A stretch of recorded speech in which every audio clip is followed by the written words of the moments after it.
ये बस इतना कोर्स है। इतना कोर्स कोई भी अगर याद कर लेगा और उसके बाद जीवन में अमल करने लगेगा इस कोर्स को, मैं गारंटी देता हूँ जीवन बदल जाएगा, जीवन इतना बेहतर हो जाएगा, सारे क्लेश समाप्त हो जाएंगे। अभी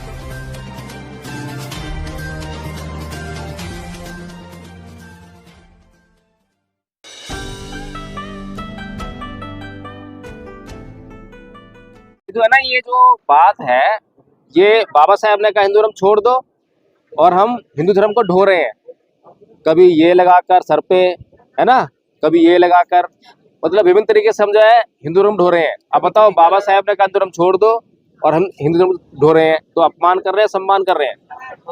अपमान कर रहे हैं ना। और दोष किसको दे रहे हैं? अमित शाह को। अमित शाह ने अपमान किया बाबा साहब का? नहीं किया।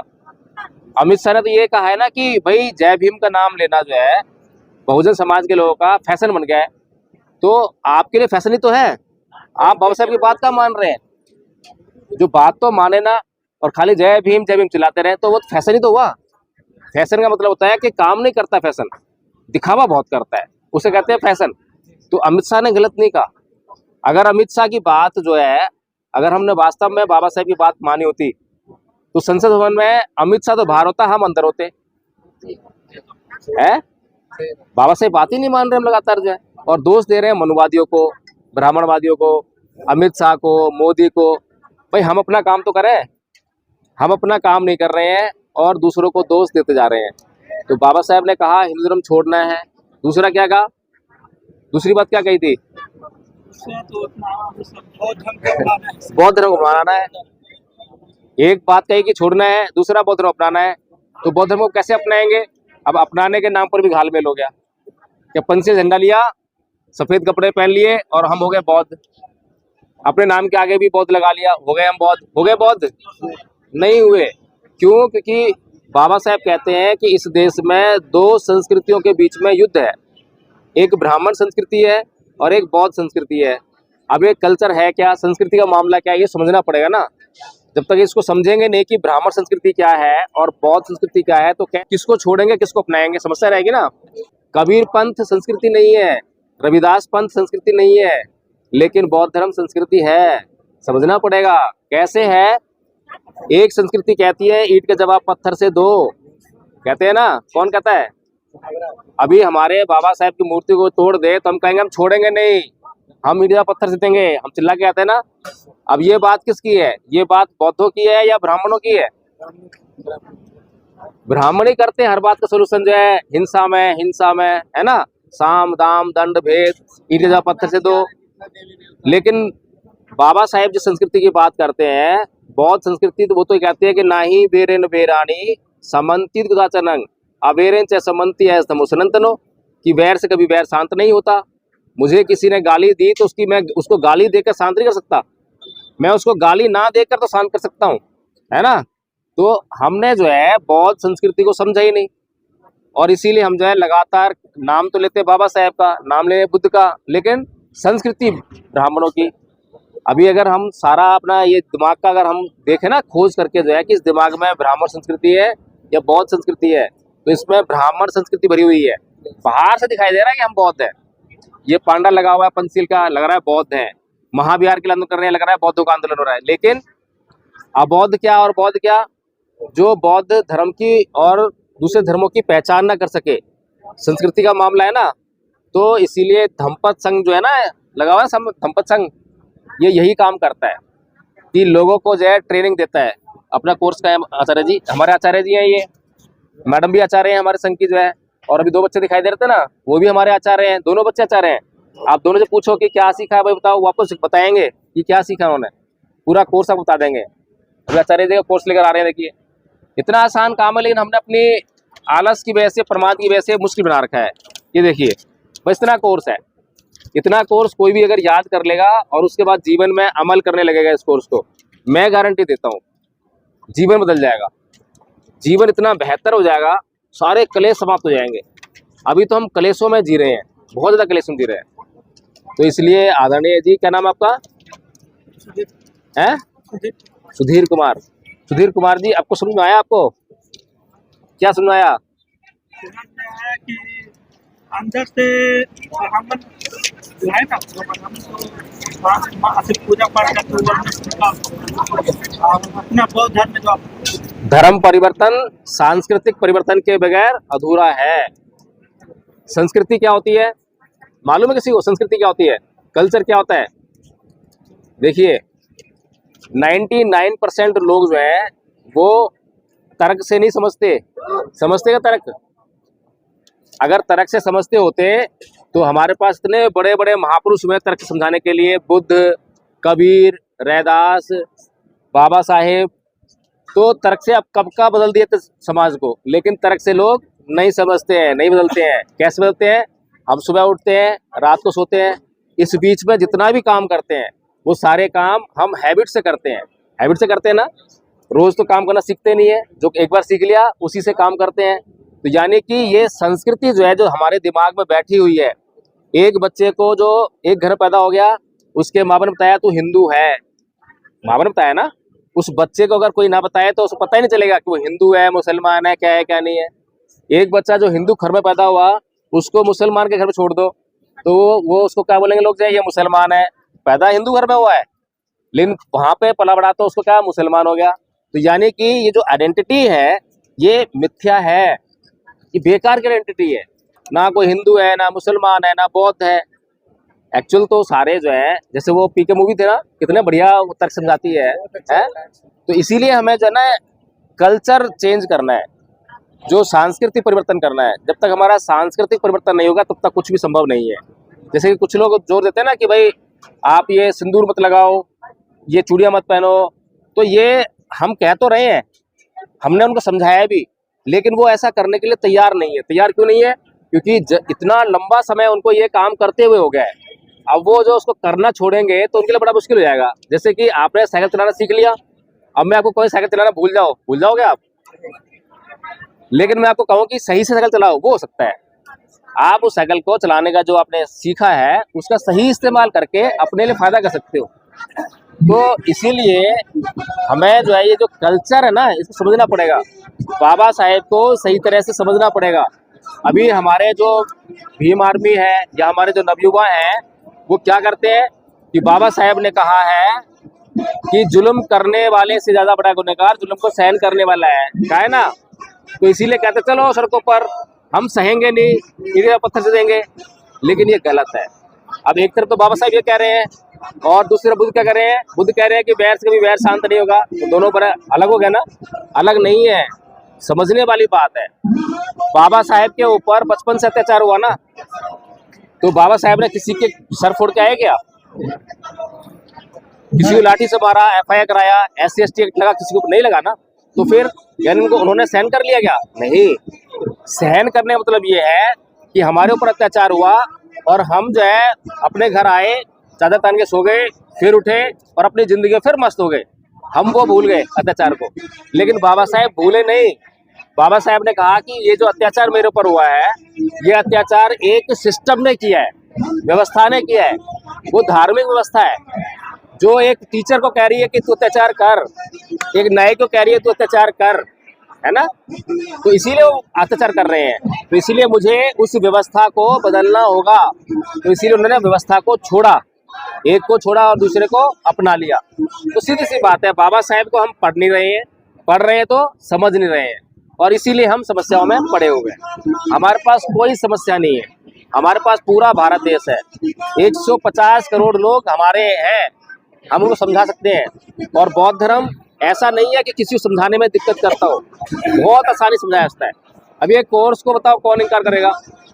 हमारे इस कोर्स करने के लिए हमारे संघ में मुसलमान भी आए, 2 मुसलमान लोग आए, एक कुशीनगर से आए आबिद साहब जो है वो भी सीख रहे थे, एक और आए वो भी सीख रहे थे, तो सब सीखे। एक मुसलमान को हम ये क्यों कहें भाई तू बौद्ध बन जा, बौद्ध बन जा? अगर उसको कहेंगे बौद्ध बन जा तो वो कभी नहीं मानेगा। लेकिन हम उसको कहें कि भाई हिंसा मत कर तो मान सकता है, क्रोध मत कर मान सकता है। तो बुद्ध ने किसी को बौद्ध नहीं बनाया, बुद्ध ने बौद्ध नहीं बनाए, बुद्ध ने तो इंसान बनाए और इंसानों के चित्त का परिष्कार किया, है ना। अंगुलीमाल का जब चित्त का परिष्कार कर दिया तो उसकी हिंसा गायब और अहिंसा हो गई, और जो अहिंसा हो गई तो वो सारा जो समाज है जो अभी पीड़ित था वो उसी महान पुरुष के माध्यम से अब जो है लाभ उठाने लगा, उसका कल्याण होने लगा। तो इस तरह से हमें ना समाज का परिष्कार करना है। हम किसी से घृणा करें, द्वेष करें तो उससे हमें ही नुकसान हो रहा है। उसका नुकसान होगा ना होगा तो बात की बात है, लेकिन क्रोध करते ही हमारा नुकसान शुरू हो गया। तो हमें इस बात को बड़ी गहराई से समझना है। हमें बौद्ध बनना है और बौद्ध बनाने हैं। इसीलिए हम जो है आचार्य बनाने का काम करते हैं। आचार्य बनाने का मतलब क्या है? टीचर। टीचर क्या होता है? कर्तव्य बोध होना कि मैं टीचर हूँ तो मुझे दूसरों को भी पढ़ाना है। तो ये कहते हैं ना, पारस जो है जिसको छू लेगा उसको सोना बन जाएगा, लेकिन हम तो पारस का ही बनाते हैं। पारस जिसको छू लेगा वो पारस ही बनेगा।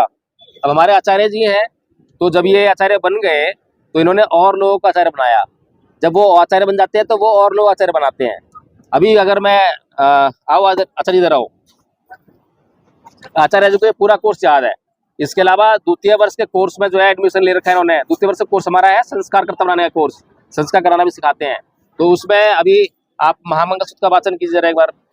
और 10वीं फेल है आचार्य जी, चिनाई का काम करते हैं। और आप देखिए कि किस तरह कितना शुद्ध वाचन करते हैं पाली में जो है। करिए आचार्य जी।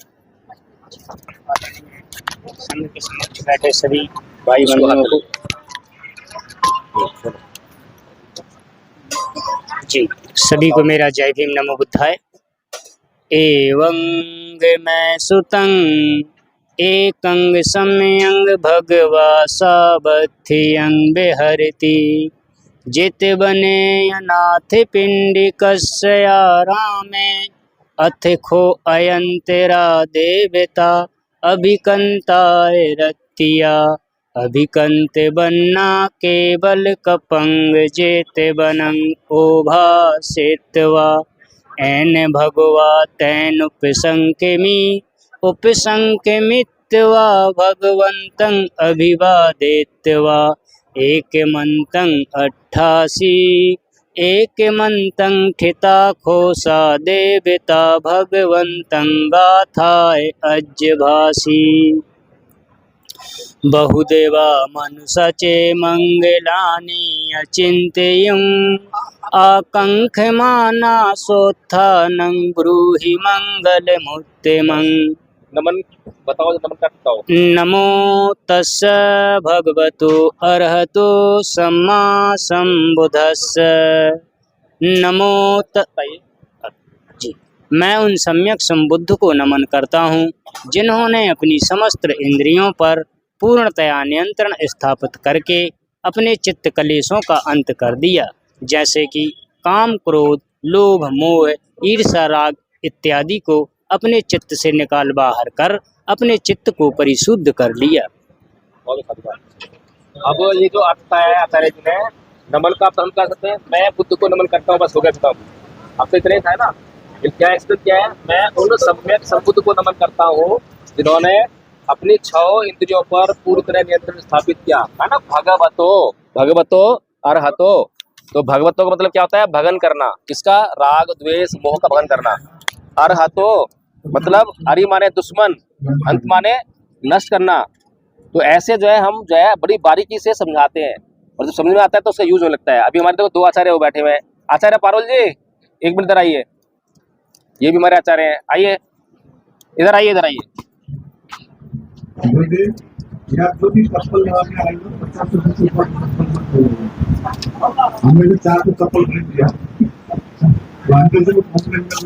तीसरी गाथा सुनाओ और उसका अर्थ बताओ।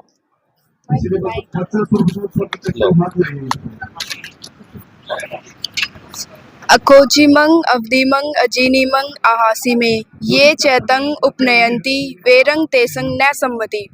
उसने मुझे मारा, उसने मुझे डांटा, उसने मुझे जीत लिया, उसने मेरा सब कुछ लूट लिया। यदि हम अपने मन में ऐसा बनाए रखते हैं तो हमारा वैर कभी शांत नहीं होता। 5 गाथा सुनाओ और उसका अर्थ बताओ। न ही वेरेन वेराणी समंतीत कुदाचनंग अवेरेन च समंती एस धम्मो सनंतनो। इस संसार में वैर से वैर कभी भी शांत नहीं होता और अवैर से ही वैर शांत होता है। यही बुद्धों की शिक्षा है। आचार्य तुषार जी इधर आओ।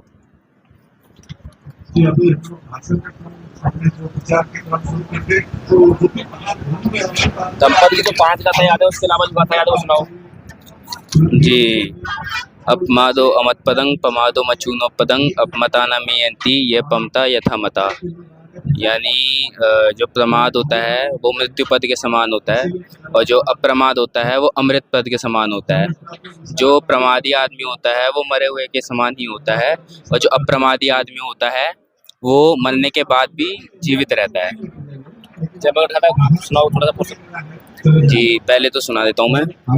बाहुं स समभि निमित सायुधंतं गिरिमेखलं उदित घोर ससेन मार दानादि धम्म विधिना चितवा मुनिंदो तं तेजसा भवतु ते जय मंगलानि मारातिरेकमभियोजित सब्बरतिं घोरं पनालवकमखमथद्दयं खंखन्ति सुदंत विधिना जित्वा मुनिंदो तं तेजसा भवतु ते जय मंगलानि। तो आपने देखा, ये सब जो है जितने भी हमारे आचार्य हैं सबने गूगल मीट से सीखा है ऑनलाइन। किसी आचार्य से तो मुलाकात जो है बहुत कम हुई है, मेरे ख्याल से तीसरी मुलाकात है इनसे जो है। तो उन्होंने जो है ऐसे ही मतलब गूगल से ही लगा के गूगल मीट पे और सीखा सारा कोर्स। हम लोग जो है जैसे आपके हाथ में आएगा ना, ये आपके हाथ में आ गया, हम आपको क्योंकि पढ़ना नहीं आ रहा आपको, तो हम पढ़ना सिखाए कि कैसे इसको बोलना है। जैसे अकोछी मंग तो आप नहीं पढ़वा रहे हैं या गलत पढ़ा आपने, तो हम उसको करेक्ट करा देंगे, ऐसे पढ़ना है। इसमें हम लोग सिर्फ ये कहते हैं कि आप अपनी सहमति दीजिए, बाकी का काम हमारा है। क्योंकि धम्मपद संघ ने ये जिम्मेदारी अपने ऊपर ली है कि भारत को बौद्ध में करना है, तो जब जिम्मेदारी हमने ली है तो हम ही कराएंगे। हम आपसे ये नहीं करें कि आप ये लो और याद करके लाओ, नहीं, आप ये लो और इसको जो है आप जब आपके पास टाइम मिले, जब मीटिंग में जुड़ो और इसको वाचन करो। जितना टाइम मिलता है, 10 मिनट मिलता है 10 मिनट रोज दो, ये नहीं कह रहे घंटा दो 4 घंटे दो, नहीं। और गूगल मीट हमारी इतनी लंबी चलती है, सुबह 5 बजे शुरू होती है, 9 बजे चलती है, और दोपहर को 2 बजे शुरू होती है, रात के 12 बजे तक कंटिन्यू मीटिंग चलती है। अब बताइए किसी के पास बहाना है क्या ना सीखने का? इसके बाद भी अगर कोई ना सीखे तो क्या कहेंगे? उसको कहेंगे अम्बेडकरवादी है, कहेंगे क्या? नहीं कह सकते। फिर तो वो समाज का दुश्मन ही कहेंगे, जो खुद नहीं सीख रहा है और फिर सीख नहीं रहा है, तो भारत बौद्ध में कैसे होगा? फिर महाविहार आंदोलन कैसे होगा पूरा? महाविहार को छुड़ाने में हमें इतनी ताकत लगानी पड़ती। अगर गया जिले में हमारे 1 लाख बौद्ध होते तो बताओ आंदोलन कैसा होता ये है? तो इस तरह से हम लोग जो है ये वाला काम कर रहे हैं। अब ये काम आसान है या मुश्किल है बताइए मुझे? आसान काम तो हम कर नहीं रहे हैं, और सड़कों पर उतरने का जो मुश्किल काम है, जिससे लाठियां भी पड़ेंगी, जेल भी आना पड़ेगा, वो काम करने के लिए तैयार हो रहे हैं। तो हमसे बड़ा बेवकूफ कौन है? तो हमारा जो बुद्धिजीवी वर्ग है वो वेंटिलेटर पर है, वो हमें सही दिशा नहीं दिखाता है, वो हमेशा लड़ने मरने के लिए बात करता है। लक्ष्मण यादव जी क्या बोलते हैं कि जब सड़कें सुनसान हो जाती हैं तो संसद आवारा हो जाती है। अब बताइए बाबा साहब क्या कह रहे हैं? बाबा साहब ने कहा है ये, जब बाबा साहब ने कहा है कि जब जब संसद आवारा हो तब तब तुम्हें 5 साल में, हर 5 साल में तुम्हें वोट का अधिकार दिया है, अपने वोट की ताकत से उस संसद का आवारापन दूर कर देना। अब बताओ कौन सी बात आसान है? सड़क पर उतरकर आंदोलन करना आसान है या वोट का बटन दबाने में आसानी है? अब लेकिन बुद्धिजीवी वर्ग जो है अगर लोगों को समझाने जाएगा तो मेहनत करनी पड़ेगी, है ना? अब जैसे हम लोग मेहनत करते हैं, अब बुद्धिजीवी वर्ग जो क्या है कि वो मेहनत करना चाहता नहीं है। यूट्यूबर्स हैं, 10 यूट्यूबर बुला लिए और वहां पर अच्छा सा भाषण दे दिया और वो रातों रात हीरो। समाज गड्ढे में जा रहा है, उससे कोई मतलब नहीं है, समाज से मतलब नहीं है। तो अब यही चल रहा है भी जो है कि किसी भी आंदोलन करना है तो यूट्यूबर चाहिए हमें, बड़ी मीडिया बुला लिया और यूट्यूबर्स को जो है बाइट दे दिया, उस पर लगातार उस पर चलता रहा और एक आदमी को ये बताया कि हाँ यही हीरो है, यही बुद्धिजीवी है, तो उसको हमने बुद्धिजीवी मान लिया। तो बुद्धिजीवी जो है ना हमारा जो है, जो IAS है, IPS है, डॉक्टर है, वकील है, इंजीनियर है, इससे वो बुद्धिजीवी नहीं है। बुद्धिजीवी किसे कहेंगे? जो दूरदर्शी हो और जो निस्वार्थ हो, ये जरूरी है। बहुजन समाज का बुद्धिजीवी होने का ये पैरामीटर होना चाहिए। एक तो निस्वार्थ हो, अपने हित में न लगा हो बल्कि समाज के लिए काम करने वाला हो, ठीक है, जब भी कहेंगे ना उसको। और दूरदर्शी हो, अपने वर्तमान समाज की समस्याओं का हल करने का मात्रा रखता हो, जो भी समस्याएं हैं, तभी तो कहेंगे बुद्धिजीवी है, नहीं तो कहेगा बुद्धिजीवी। तो इसीलिए जो है हमें बहुत गंभीर होकर जो है इस आंदोलन को आगे लेकर जाना है। आज ही मैंने लामा जी को एक लेटर दिया है, उनसे अनुरोध किया है कि ये जो आंदोलन शुरू हुआ है जन भावनाओं के तहत, ये बहुत ही महत्वपूर्ण आंदोलन है और इसको हमें स्थायी आंदोलन बनाना पड़ेगा। खाली एक महाविहार का आंदोलन नहीं है, ये बौद्ध में भारत का आंदोलन होना चाहिए। जब ये आंदोलन बौद्ध में भारत का हो जाएगा तो हमारी सारी समस्याएं सॉल्व होने वाली है, चाहे वो राजनीति की हो, चाहे आर्थिक समस्या हो, चाहे वो समाज समस्या हो, सारी सॉल्व होने वाली है। ठीक है, बहुत साधुवाद आपका, और आपके पास ये आ गया।